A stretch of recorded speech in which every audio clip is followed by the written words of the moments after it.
Number 2. When automation becomes more complicated than expected. You look frustrated. What's wrong? I've been trying to automate my work using different productivity tools, but it's not working out. What exactly are you trying to automate?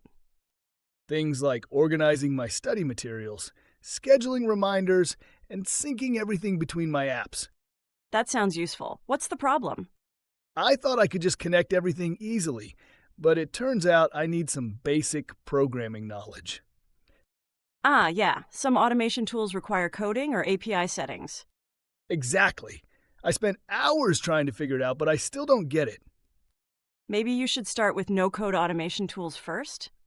I guess that would be easier. I was trying to do too much at once. Yeah. Automation should make your life easier, not harder. Good point. Maybe I should just stick to manual work for now and automate later. That sounds like a plan. And when you're ready, I can help you figure it out. Thanks.